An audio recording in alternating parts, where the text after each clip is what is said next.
रुक्मिणी मैया की.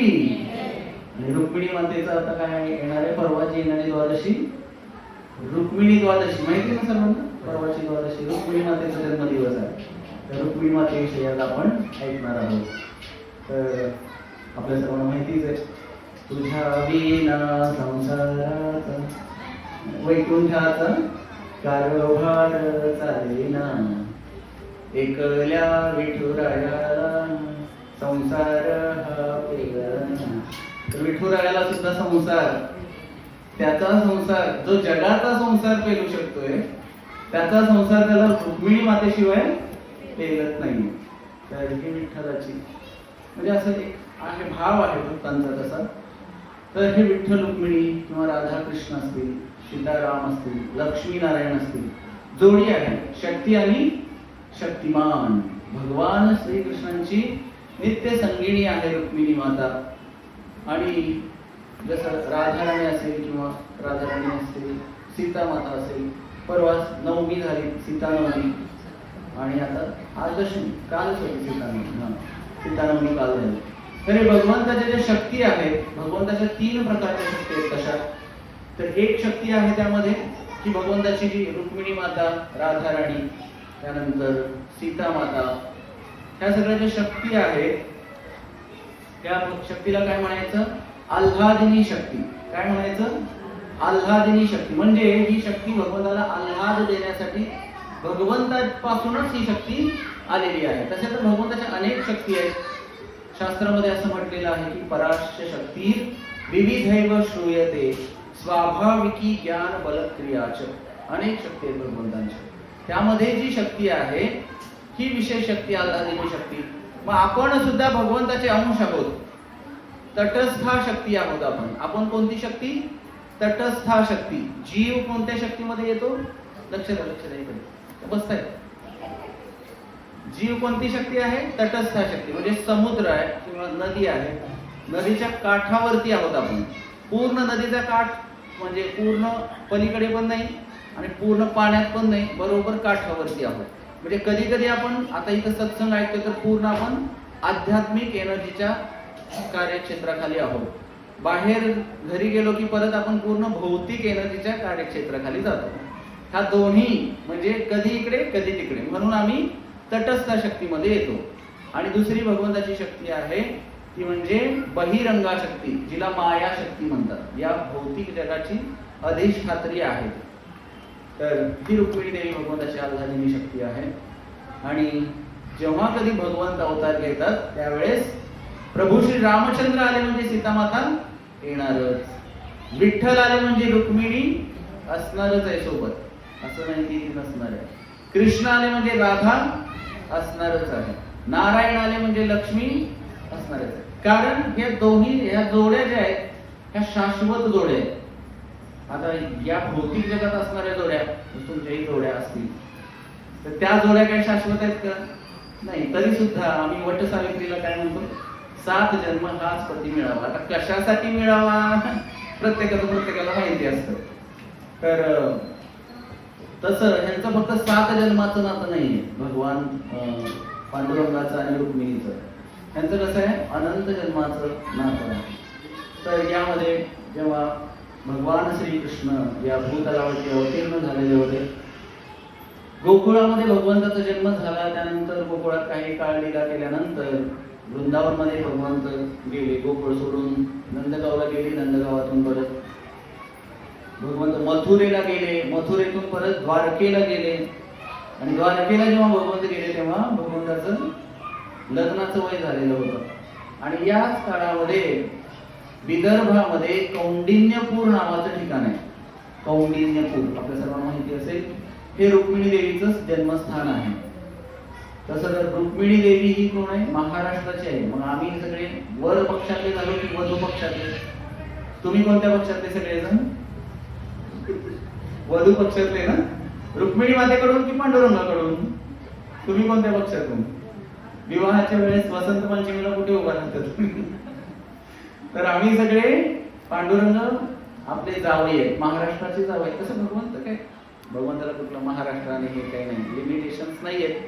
पण तरी सुद्धा एक भाव जर कसा ठेवला तर भगवंत द्वारकेतून आले, म्हणजे द्वारका म्हणजे गुजरातमध्ये येते. तसं तर धाम कुठल्या राज्यात वगैरे येत नाही. पंढरपूर महाराष्ट्रात आहे असं म्हणणं सुद्धा चुकीचं आहे. हा अपराध होतो, याला धाम अपराध म्हणतात. कारण पंढरपूर महाराष्ट्रात आहे असं नाही. कारण जेव्हा नव्हते चराचर तेव्हा होते पंढरपूर. म्हणजे सगळी सृष्टी अस्तित्वात नसताना सुद्धा पंढरपूर होतच नाही. मग त्या पंढरपूरला जर आम्ही कुठं तर महाराष्ट्रात म्हणत असू तर महाराष्ट्रही एक दिवस काय होणार आहे, सर्वनाश होणार आहे त्याचा. पण पंढरपूरचा सर्वनाश कधीही होत, हे शाश्वत राहतं भगवंताचं धाम. धाम म्हणजे त्या ठिकाणी भगवंताचा नित्य वास आहे, त्याला धाम म्हटलेलं आहे. तर असे 4 धाम आहेत किंवा अनेक धाम आहेत त्या ठिकाणी भगवंत आले. आणि या ठिकाणी विशेष करून बऱ्याच लोकांना वाटतं, जे विठ्ठल रुक्मिणीचा फोटो पाहतात त्यांना वाटतं की विठ्ठल आणि रुक्मिणी सोबतच उभे आहेत. पण बऱ्याच लोकांना पंढरपूरला आल्यानंतर कळतं की भगवंत विठ्ठल पुढे एकटे उभे आहेत आणि पाठीमागं रुक्मिणी मातेला उभा केलेला आहे. का असं केलंय?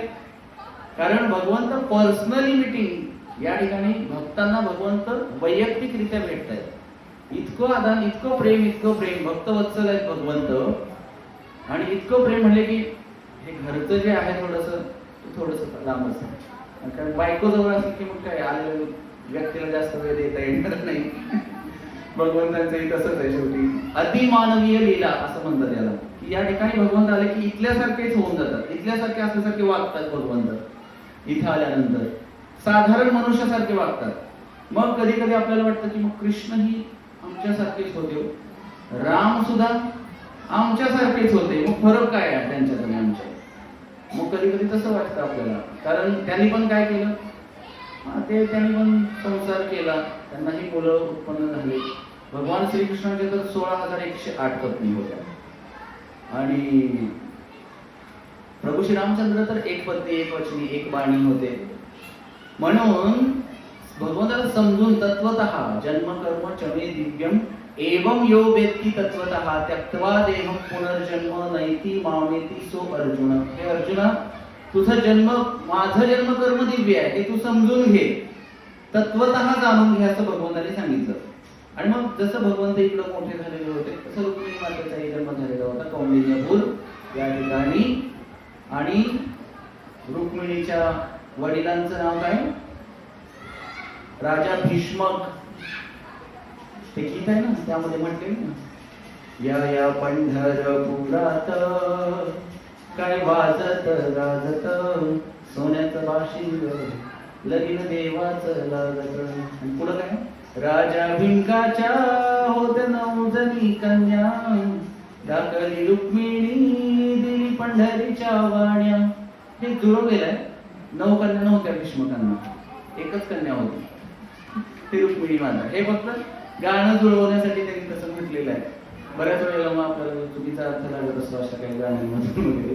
तर रुक्मिणी ही एकटीच होती आणि 4 भाऊ होते रुक्मिणी मातेचे. तर त्यांचं वर्णन या ठिकाणी आलेलं आहे. श्रीमद भागवतामध्ये रुक्मिणी मातेचं फार सुंदर, भगवंतावरती किती प्रेम होतं रुक्मिणी मातेचं. तर 4 भाऊ जे होते तर ते होते रुक्म्यग्रजो, रुक्मरथो, रुक्मबाहुरन अनंतरः, रुक्मकेशो, रुक्ममाली, रुक्मिणीवेशा, स्वसा सती.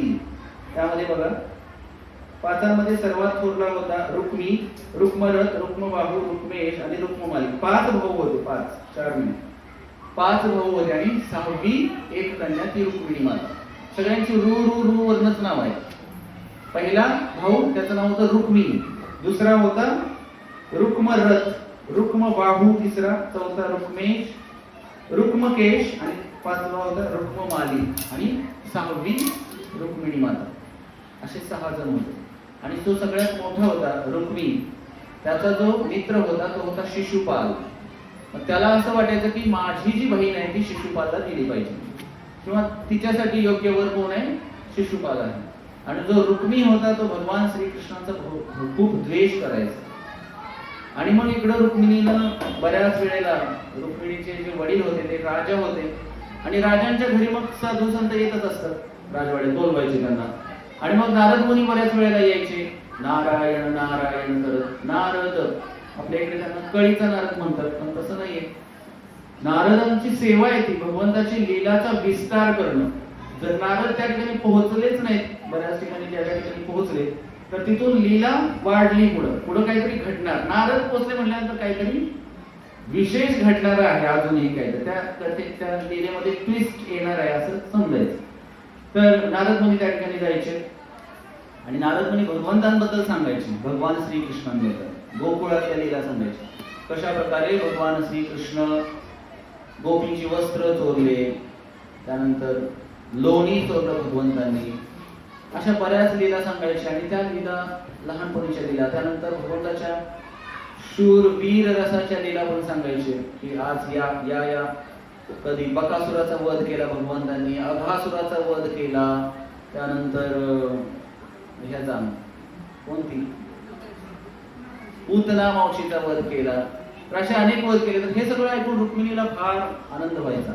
भगवंताच्या लीला आहेतच तशा.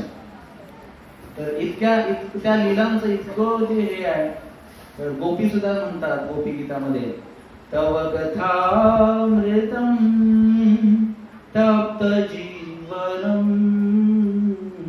कविभिरीडितं कल्मषापहं श्रवणमङ्गलं श्रीमदाततं भुवि गृह्णन्ति ये भूरिदा जनाः.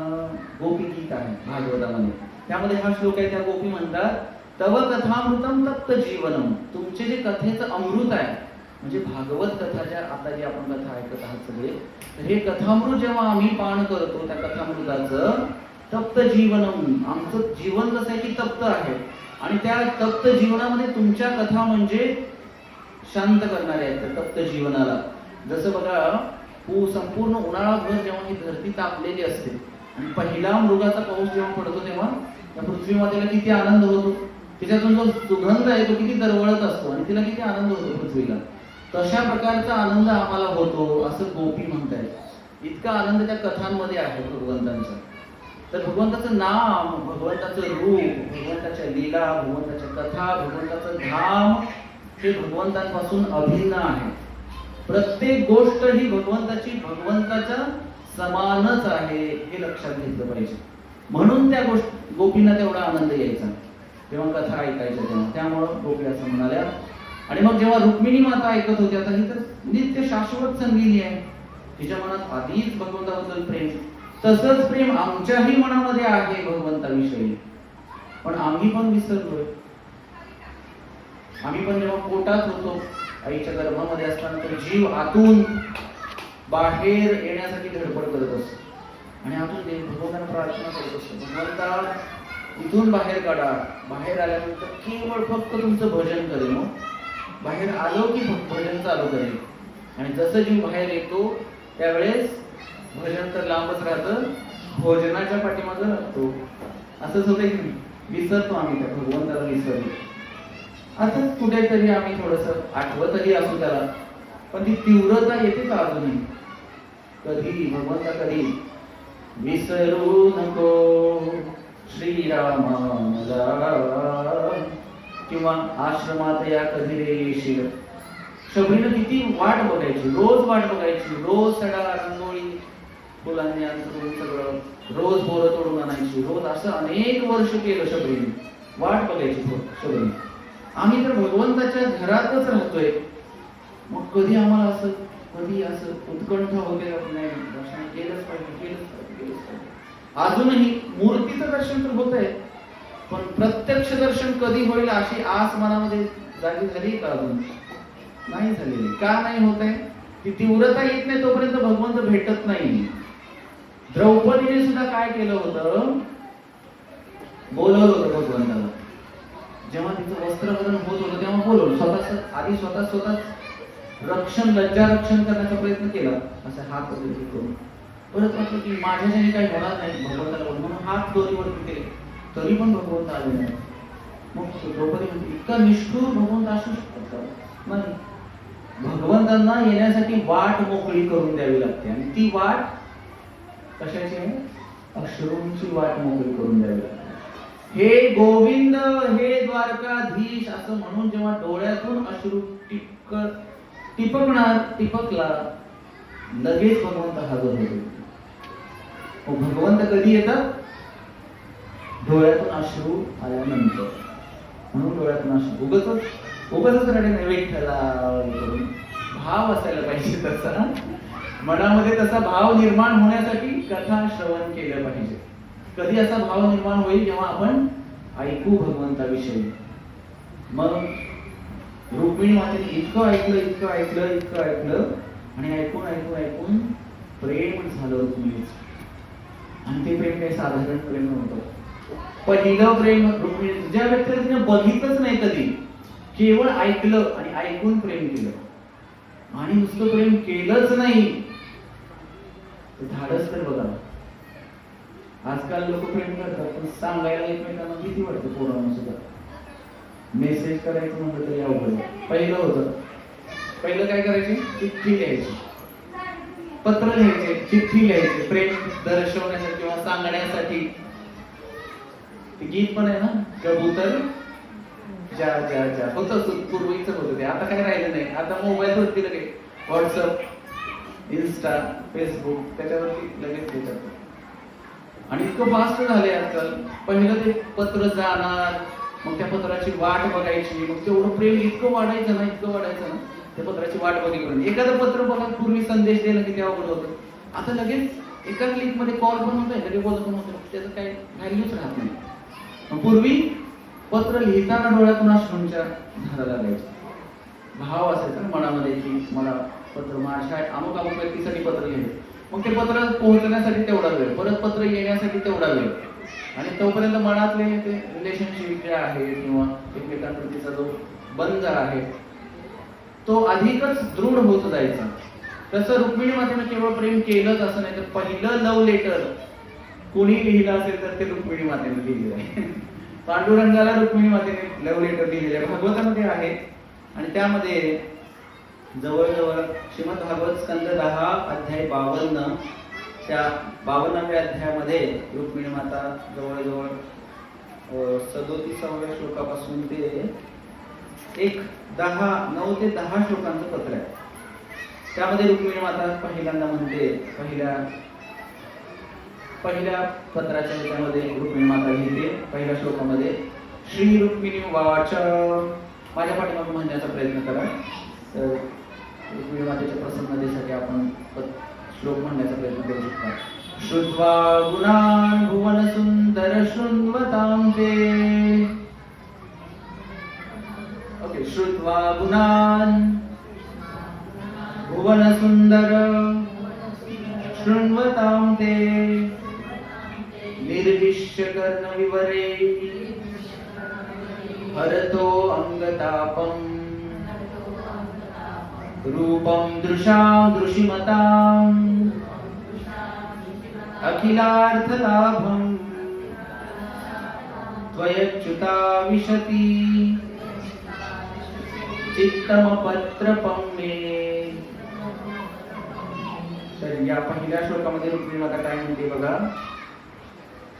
तर ते रुक्मिणीने पत्र लिहिलं आणि ते ब्राह्मणाच्या हातामध्ये सोपवलं. एक ब्राह्मणाला दिलं, कारण भगवंताला ब्राह्मण फार प्रिय आहे. आणि त्या ब्राह्मणाला सांगितलं आता द्यायचं कोणाकडे. जर भावाला कळालं तर पंचायतच होईल, कारण लग्न विवाह होणार होता. 2-3 दिवसावरती लग्न आलेलं आहे. काय करू विचारच करत होती. क्षत्रिय होती, घाबरली नाही. शेवटी म्हणजे जे काय होईल. पण पत्र तर लिहिलं. प्रेम प्यार किया तो डरना तो. आणि मग पाऊल उचललं. एखाद्या स्त्रीने जर ठरवलं काय करायचं तर स्त्री काही करू शकते. तेवढी ताकद, पावर स्त्रीमध्ये असते. तर रुक्मिणी तर काय साधारण स्त्री नव्हती. भगवंताची नित्य संगिनी आहे, जगत जननी आहे रुक्मिणी देवी. तिच्यासाठी काय अशक्य आहे का कोणती गोष्ट नाही. घेतलं पत्र, लिहिलं, ब्राह्मणाला दिलं.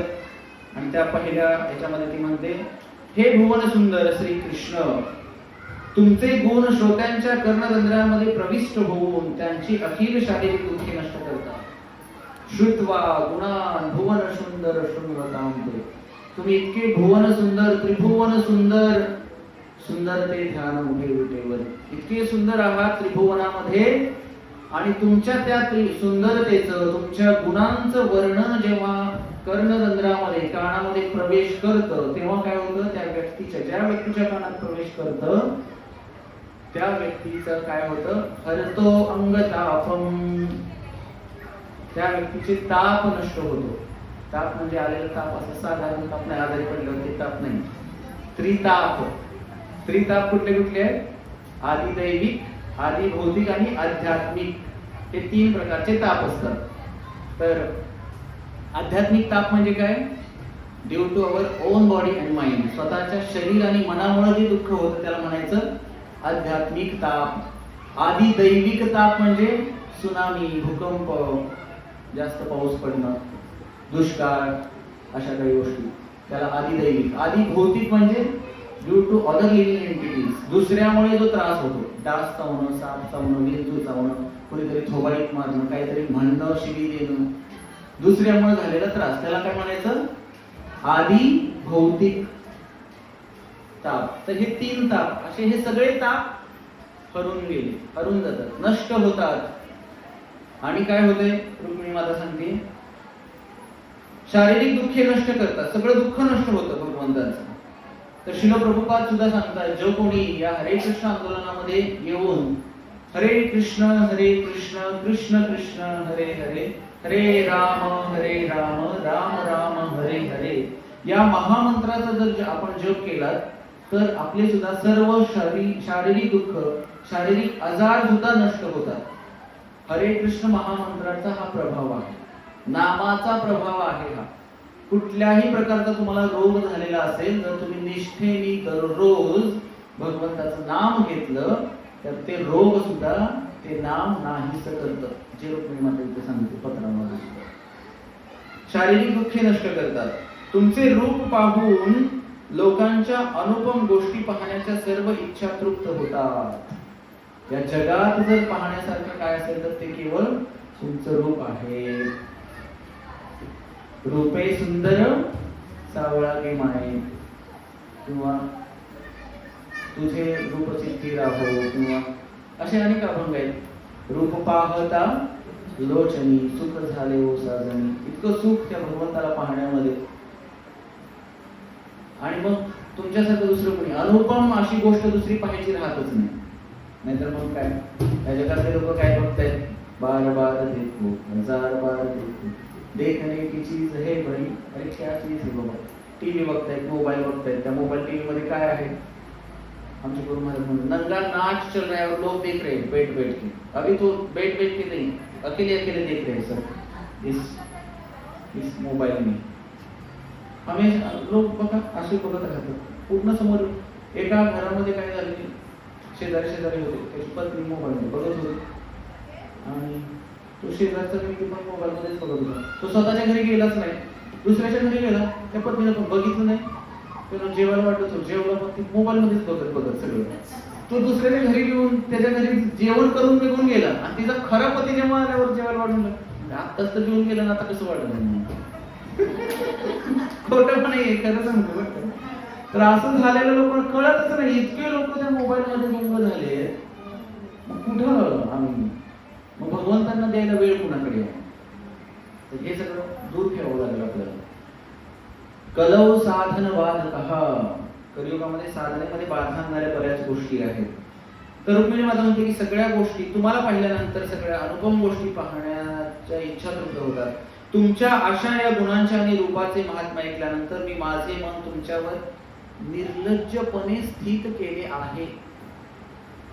निर्लज्जपणे हा शब्द वापरते रुक्मिणी माता. तात्पर्यामध्ये कृपाने वापरलेला आहे.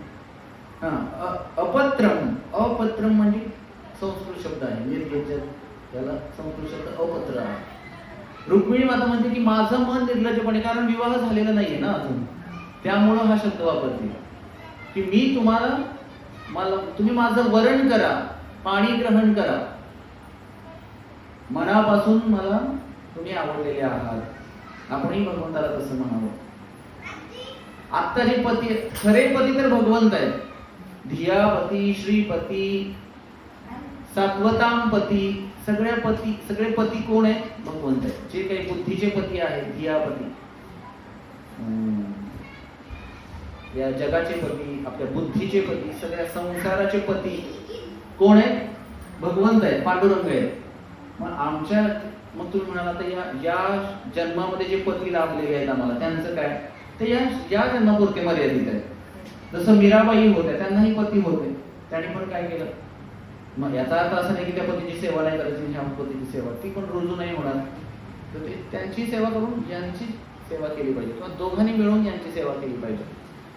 तर आपल्या सर्वांना माहिती आहे लग्नामध्ये श्रीकृष्ण देतात. त्यामुळे श्रीकृष्ण देतात ना सगळीकडे, सगळ्या भारतामध्ये देत असेल आहे.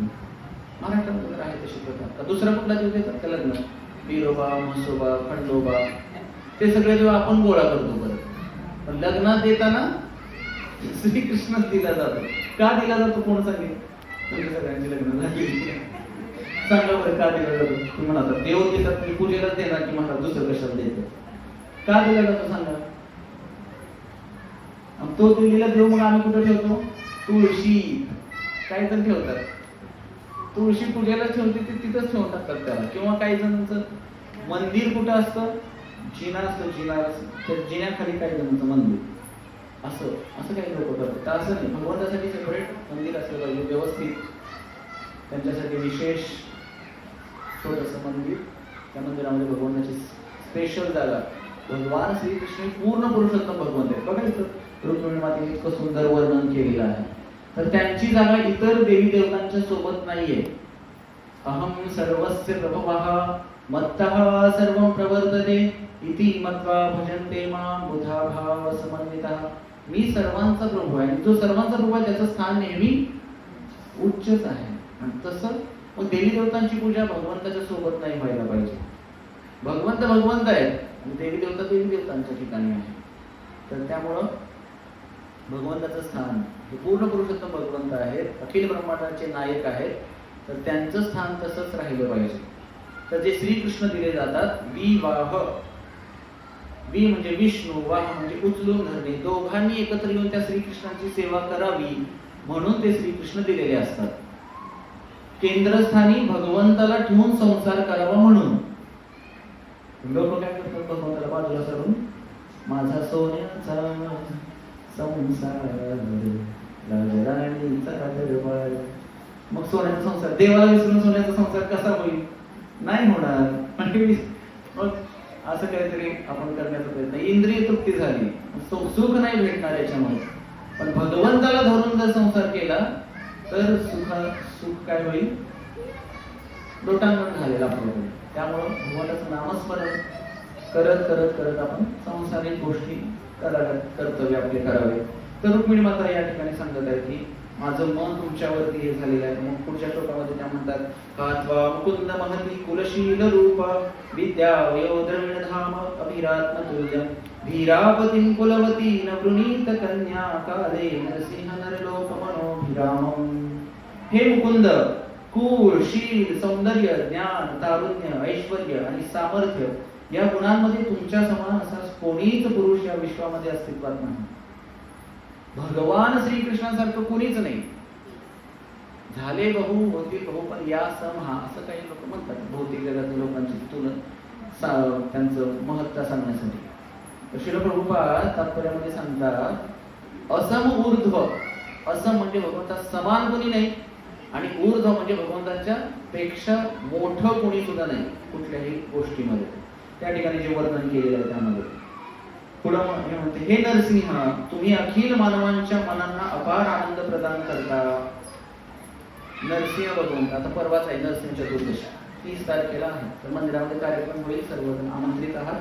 संध्याकाळी 6 वाजता 6-6:30 अभिषेक होईल. त्यानंतर भगवंताचा सुंदर नरसिंह भगवंताचा अभिषेक, नरसिंह कथा आणि त्यानंतर सर्वांसाठी महाप्रसाद, असं कार्यक्रमाचं स्वरूप तुम्ही घेऊ शकता मंदिरामध्ये. तर हे नरसिंह, तुम्ही अखिल मानवांच्या मनांना अपार आनंद प्रदान करणारे आहात. उत्तम कुळातील विवाह योग्य अशी कुलीन धैर्यशील तथा उपवर कन्या विवाह काळ समीपाला असता तुमचा पती म्हणून का स्वीकार करणार नाही? असे अनेक श्लोक आहेत. आणि मग एवढं सगळं लिहिते रुक्मिणी म्हणते की मी जे काही आतापर्यंत तपश्चर्या केली असेल, काही सेवा केली असेल, झाडं लावली असतील, उपास तपास केले असतील, व्रतवैकल्य केली असतील, त्या सगळ्यांचं फलित म्हणून तुम्ही मला पती रूपामध्ये प्राप्त व्हा. भगवंतांना म्हणते रुक्मिणी माता. त्यावेळेस भगवंत काय करतात, झाल्यानंतर लगेच रुक्मिणी मातेचा जो संदेश आहे तो लगेच प्राप्त स्वीकार करतात भगवंत, आणि लगेच तात्काळ ब्राह्मणाने जसा संदेश दिला तसं भगवंत म्हणत दारू भगवंताचा सारथी म्हणले चल निघायचं आपल्याला. पत्र हातात पडलं, वाचलं की लगेच म्हणले चल. म्हणले एवढ्या रात्री? हा म्हणे जायचं. आणि कुणाला सांगितलंच नाही, बलरामांनाही सांगितलं नाही, काय नाही. रात्रीच भगवंत एका रात्रीत द्वारका कुठे आणि कौंडिन्यपूर कुठे, किती फास्ट आले असते भगवंत. कारण दुसऱ्या दिवशीच विवाह होणार होता. एकतर ब्राह्मणाला जायला 3 दिवस आधी रुक्मिणीने पत्र लिहिलं, जायला 1 दिवस लागला त्यांना, 1 दिवस तिथं पोहोचायला, आणि एकाच दिवसात भगवंत आले. आणि सगळ्या जे कौंडिन्यपूर्वासी होते त्यांना वाटायचं की रुक्मिणी मातेचा विवाह श्रीकृष्णाशी व्हावा. आणि त्या पत्रामध्ये रुक्मिणी मातेने लिहिलेलं होते की कसं मला पळवून न्यायचं. रुक्मिणी माता म्हणजे मला असं जर तुम्हाला होणार नाही, हे सगळे लांडगे म्हणे, या लांडग्यांची मला शिकार होण्याच्या आधी तुम्ही मला माझं हरण करा. बाकीच्या लोकांना लांडगे असं संबोधन करते रुक्मिणी. आणि तुम्ही खरे सिंह आहात म्हणते, आणि सिंहाची शिकार लांडग्याने करावी असं बरोबर वाटते का? सिंहाचा अपमान झाल्याप्रमाणे ते असं म्हणते रुक्मिणी माता. आणि मग म्हणजे तुम्ही मला या लांडग्यांच्या तावडीतून सोडवून मला घेऊन जा, मला पळवून न्या.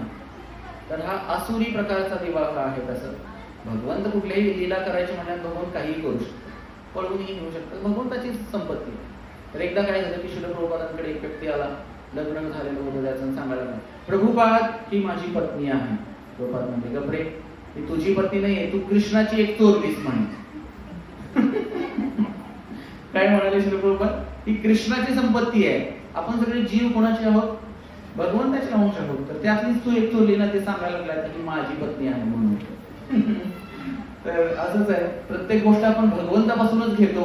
आता बघा, घर बांधायचं असतं, घर बांधायला आपण वाळू सिमेंट अर्थातच आपण पैसे दिलेले असतील, पण ते तयार कोण करतंय? वाळू सिमेंट, वाळू कोण तयार करतंय? स्वतः मनुष्य तयार करू शकतो का वाळू? कोण तयार करतं? भगवंत तयार करतात. सगळ्या गोष्टींचे स्वामी भगवंत आहे. मग घर झालं की आपण म्हणतो का भगवंताचं घर आहे म्हणून? सांगतो आम्ही घर बांधले, आम्ही एवढं मोठं घर आम्ही बांधलं. काय नव्हतं इथं, जागा पण आम्ही घेतली, सगळं बांधलं, सगळं मोठं इतकं सांगत असतं. आपण हे कुणाच्यामुळे झालंय? भगवंतांनी केलं. सर्व कारण कारणम. तर रुक्मिणी माता म्हणते की तुम्हीच सर्व कारणांचे कारण आहात, तुम्हीच मला. आणि रुक्मिणी माता सांगते आमच्याकडे प्रथा आहे, आम्ही क्षत्रिय आहोत, तर आमच्याकडे प्रथा असते देवीचं दर्शन घ्यायला जायचं. आणि ते देवीचं दर्शन घ्यायला जात असताना तुम्ही काय करा, मला पळवून घेऊन जावा. आणि बरोबर त्यावेळेस भगवंत येतात. मग रुक्मिणी देवीचं दर्शन करायला निघालेली आहे. मनामध्ये इतकी काहूर माजलेली आहे रुक्मिणीच्या की येणार की नाही श्रीकृष्ण, त्यांना माझा संदेश मिळाला तरी असेल की नाही, नक्की येतील की नाही, त्यांचं माझं पाणी ग्रहण करतील की नाही, त्यांना काय होणार काहीच माहित नाही. मनामध्ये अशी गुरुवर असताना सगळ्या जणी रुक्मिणीच्या सख्या सोबत आहेत. काय त्या मंदिरामध्ये पोहोचले दुर्गा देवीची पूजा करण्यासाठी. आणि दुर्गा देवीची पूजा करत असताना रुक्मिणी माता दुर्गा देवीला प्रार्थना करते की हे दुर्गा देवी, श्रीकृष्ण माझा विवाह श्रीकृष्णाशीच व्हायला पाहिजे. आणि असं बोलल्याबरोबर मातेच्या हातात एक फूल बरोबर रुक्मिणीच्या समोर पडतं. त्यावेळेस रुक्मिणीला थोडंसं बरं वाटतं की देवीने कौल दिला किंवा देवीने ऐकला, देवीचे आशीर्वाद आहेत माझ्यावरती. आता रुक्मिणी माता देवीच्या आशीर्वादाची काय आवश्यकता नाहीच आहे तशी, तरी सुद्धा अतिमानवीय दिल्या तेव्हा इथे येतात त्या, तर आचरण करतात तशा प्रकारचं. आणि आता तसं तर देवीची पूजा, दुर्गा देवीकडे रुक्मिणी काय मागते, कृष्ण पती रूपामध्ये प्राप्त झाले पाहिजे. तसं वृंदावनातल्या गोपी ज्या होत्या त्या गोपींनी 1 महिना व्रत केलेलं होतं. तर 1 महिना व्रत म्हणजे सकाळी कडाक्याची थंडी असते नाही, कार्तिक मासच्या नंतर नोव्हेंबर डिसेंबर मध्ये त्या कडाक्याच्या थंडीमध्ये यमुना नदीमध्ये पहाटे 2:30-3:30च्या सुमारास जायचं, स्नान करायचं. आणि स्नान करून झाल्यानंतर तिथं वाळू असायची, त्या वाळूमध्ये हे करून कात्यायनी देवीची पूजा करायच्या गोपी. कोणती देवी? कात्यायनी. आणि त्या कात्यायनी देवीकडे काय मागणं मागायच्या? सर्वांनी हात जोडा आणि माझ्या पाठीमागं म्हणा श्लोक. कात्यायनी महामाये महायोगिन अधीश्वरी नंदगोपसुतं देवी पतिं मे कुरुते नमः। हे कात्यायनी, महायोगिनी, अधीश्वरी आहे, जगदाची स्वामिनी आहे, तर तुम्ही काय करा, नंदगोपसुतम देवी, नंदगोपांचे जे पुत्र आहेत नंदगोपसुतम, पतिं मे कुरुते नमः, ते आम्हाला पती रूपामध्ये प्राप्त व्हावे अशी आम्ही तुमच्याकडे प्रार्थना करतो। 1 महिन्याचा कालावधी ज्या दिवशी पूर्ण होणार होता त्या दिवशी भगवान श्रीकृष्ण आले आणि त्या गोपी त्या विवस्त्र होऊन स्नान करायच्या सगळ्या गोपींचे वस्त्रहरण केले आणि भगवान म्हणले आता या। महिनाभर व्रत केलं ना म्हणले, मग आता वस्त्र म्हणाला, वस्त्र द्या। पण भगवान म्हणले नाही, तुमची इच्छा, तुम्हीच तर महिनाभर व्रत केलं, त्या व्रताचं फळच हे होणार आहे। आणि मग त्यावेळेस भगवंतांनी सगळ्या गोपींना ची इच्छा पूर्ण केली, पती रूपामध्ये प्राप्त करण्याची इच्छा। तर इतर देवदेवतांची जरी आपल्याला ऑकेजनली आपण कधी पूजा केली, गणपती येतात आपल्याकडे, त्या गणेशजीची पण पूजा करून काय मागणं मागितलं पाहिजे, पांडुरंगाच्या भक्तीमध्ये दृढता येऊ दे, हरिनामामध्ये भगवंताच्या रुची द्या, कोणत्याही प्रकारचा अपराध होऊ नये। दुर्गादेवीची जरी पूजा केली तरी दुर्गादेवीकडे हेच मागणं मागितलं पाहिजे, जसं गोपींनी आदर्श घालून दिलेला आहे।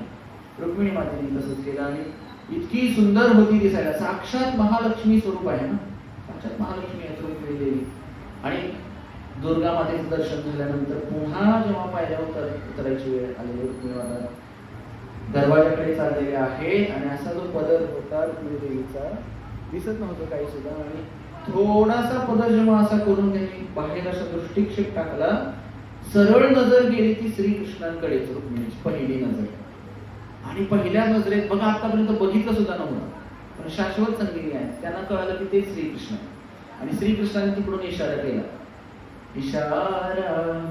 केला, त्यांनी श्रीकृष्णांनी केला आणि रुक्मिणी मातेने तो बघितला आणि रुक्मिणीला इतका आनंद झाला, भगवंतांनी तिकडे बोलवलं होतं। आणि जसं रुक्मिणी मातेनं सगळेजण रुक्मिणी मातेकडे बघत होते, सगळे जे काही राजे वगैरे त्या ठिकाणी अनेक जण, रुक्मिणीचा जो मोठा भाऊ होता त्याला माहिती होती काही ना काहीतरी गडबड होणार, कृष्ण म्हणलं की आजपर्यंत काही त्यांनी घोटाळे केलेले आहेत भरपूर, आणि आता बहिणीचं लग्न तर इथे येऊन काही ना काहीतरी करेल, म्हणून शिशुपाल यांनी त्यांनी सगळं सैन्य असं सभोवताली पाठवले, सगळेजण बाहेर सैनिक उभा राहिले होते। रुक्मिणीचं तेवढंच हे पदर, जेवढं सौंदर्य दिसलं त्या सैनिकांना, जेव्हा राजांना जे घोड्यावरती होते ते बी वरून खाली पडले, ते सौंदर्य बघून रुक्मिणी मातेचं, जे हातामध्ये भाले घेऊन वगैरे उभा राहिले ते पण धडधड खाली पडले सगळे, आणि त्यांच्या समोरून रुक्मिणी माता जाते, भगवंताचा हात पुढे करतात रुक्मिणी मातेला असं, आणि हातामध्ये हात घेते रुक्मिणी माता, जी त्यांचीच आहे, ऑलरेडी त्यांची शक्ती आहे। भगवंताच्या रथावर खेचून रथामध्ये बसवतात आणि बसवतात, लगेच रथ चालायला लागतो,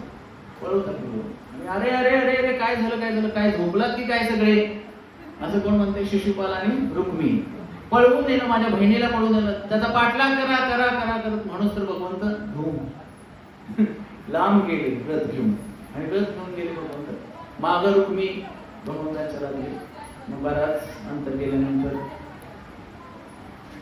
थांबले वनामध्ये एका राज्याच्या बाहेर, आणि मग भगवंताशी युद्ध करायला लागला रुक्मिणीचा भाऊ, माझ्या बहिणीला तुम्ही पळवून नाही म्हणू शकत, तू तर एक साधारण ग्वाला आहेस, जसं शिशुपाल भगवंतांना म्हणायचं किंवा दुर्योधन समजायचं, साधारण समजायला लागले, तुझे काय ऐकत नाही म्हणजे माझ्या बहिणीसोबत विवाह करायची वगैरे वगैरे काय। भगवंताला राग आला, भगवंत मारणार, तोपर्यंत बलराम त्या ठिकाणी आले, आणि बलरामाने जेव्हा रुक्मिणीला भगवंताच्या सोबत बघितलं तेव्हा तर बलरामाने काहीतरी घोळ परत काहीतरी केलेलं आहे, मला पण सांगितलं नाही येताना, एकतर काल रात्री गायब झाले आणि आता हे असं काहीतरी झालेलं आहे। बलराम कसं तरी शांत करतात आणि त्या रुक्मिणीला शिक्षा म्हणून रुक्मिणीचे केस सगळे काढले जातात, आणि रुक्मिणी काय म्हणजे एका क्षत्रियाला तो अपमान आहे, त्यासारखा दुसरा मोठा अपमान कोणताही नाहीये, आणि मग तो रुक्मिणी पराजित होऊन तिथं सांगतो, भगवंत रुक्मिणी मातेला घेऊन जातात। अशा प्रकारे पहिली पट्टराणी भगवंताची कोण झाली तर रुक्मिणी माता, विठ्ठल रुक्मिणी भगवान की। अशा प्रकारे सुंदर, कारण इतकं सुंदर आहे रुक्मिणी माता, आणि इतकं सुंदर हे पत्र आहे, तर हे दररोज जितकं वाचल तितकं कमीच आहे, जास्तीत जास्त वाचू वाटतं, कारण ते प्रेम, तसं प्रेम हे सगळ्यांसाठीच आहे हे पत्र रुक्मिणी मातेचं। आपणही भगवंताला कधी पत्र लिहा, त्याच्यामध्ये आपल्या भावमणीचा जो असेल तो सांगू शकतात। हे रुक्मिणीचं पत्र, आणि रुक्मिणी मातेने भगवंतांना जे काही लिहिलं, भगवंताने ते स्वीकारही केलं, तसं आपलंही प्रेम आहे भगवंतावरती, पण आपण विसरलोय. ते प्रेम पुन्हा स्थापित करण्यासाठी आपल्याला या सत्संगला यावं लागेल. आणि हरे कृष्ण कृष्ण कृष्ण हरे हरे, हरे राम